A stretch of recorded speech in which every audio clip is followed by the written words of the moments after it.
Hello Pisces, Sun, Moon Rising, and Venus Signs. Kamusta kayo? Sana po ay nasa mabuti kayong kalagayan. Welcome back po sa Star Tarot. Kung bago kayo rito, welcome din kayo. Thank you sa inyong support. I truly appreciate it. God bless you all, Pisces. Paunang mensahe ninyo, surrender to what is, flow with what is instead of fighting it. Okay? When you can't change the situation, compassionately accepting it exactly as it is will bring you peace. That's very true. 'Di ba? Kaya let's learn to let's learn to embrace kung ano nangyayari.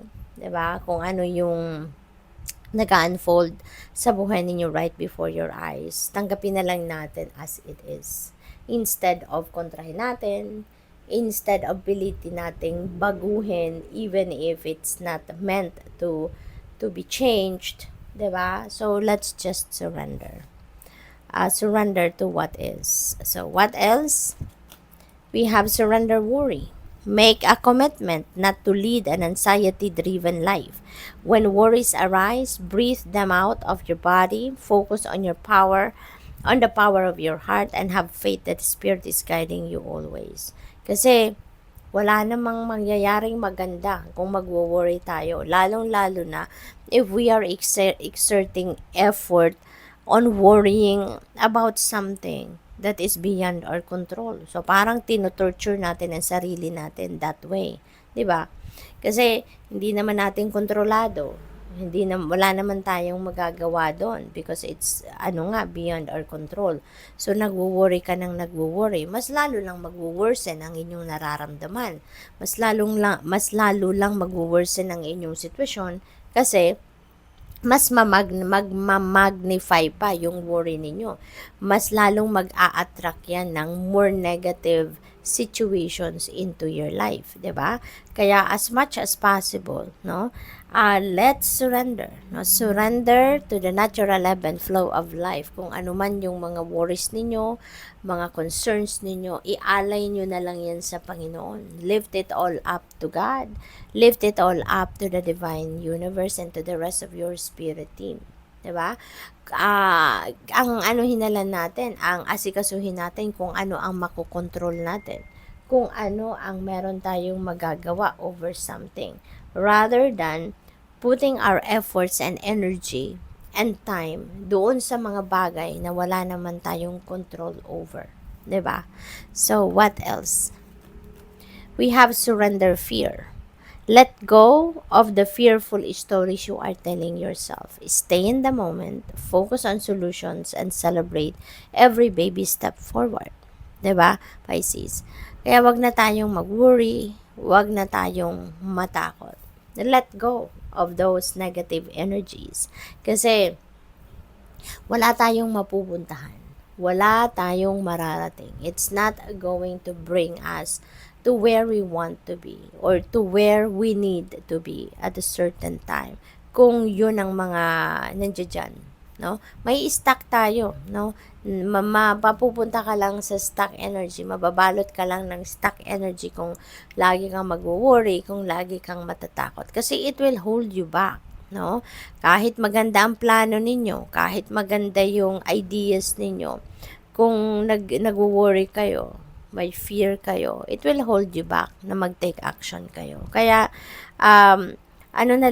focus na lang kung ano ang maganda, kung ano ang positibo, at i-release na lang ninyo kung ano man ito, ng mga worries and fears, and any other negative thoughts, feelings, and emotions ninyo. No? And focus kayo sa kung ano man ang dapat ninyong gawin na sa tingin ninyo makakatulong sa inyo. 'Di ba? Rather than doon kayo mag-focus sa takot. Surrender your belief in scarcity. The universe is asking you to open the infinite nature of abundance. In this way, you can remove blocks in your life and succeed beyond your wildest dreams. No? Lagi din nating tatandaan, na the universe has enough for everyone. Kaya, isipin natin lagi na deserve natin ang abundance, deserve natin yung prosperity. Kasi the universe has enough for everyone. Lahat tayo, no? Lahat tayo, we are destined to be abundant. We are destined to be prosperous. Nasa sa atin na lang on how we are going to claim that. Nasa sa atin kung papaano natin kukunin yan. We need to work on it. 'Di ba? Wala namang bagay na basta na lang babagsak sa lap natin, hindi ba? Walang bagay na basta na lang dadating sa atin na hindi natin pinagtrabahuan, hindi natin pinag-isipan, yung gano'n. So, kailangan natin na maniwala tayo, no, na deserve natin ang success, deserve natin ang abundance, deserve natin yung prosperity. Kaya kailangan buksan natin ang isip natin, buksan natin ang puso natin, ang sarili natin for abundance, so that we can think of what we can do para ma-attract natin yan, madala natin yan sa buhay natin, no? So, tignan natin kung ano pa ang mga mensahe para sa iyo for today. Always have faith that the angels will guide you toward making the right choices. Ayan. Always have faith.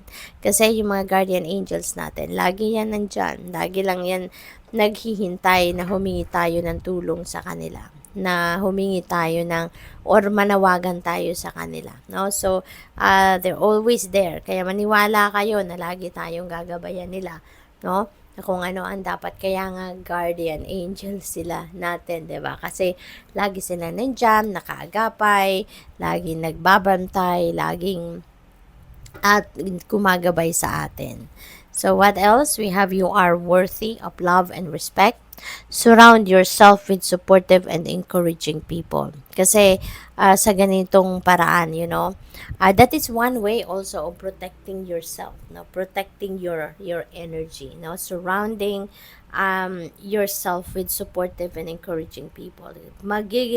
Makakasiguro ka na positibo, no? Ang maiisip ninyo, positibo yung maa-attract ninyong energy, because the energies that you are surrounding yourself, or yung mga kind of energy na binabalot mo sa sarili mo, are positive energies. Kaya makakasiguro kayo dyan ng magandang energy din na lumapit sa inyo.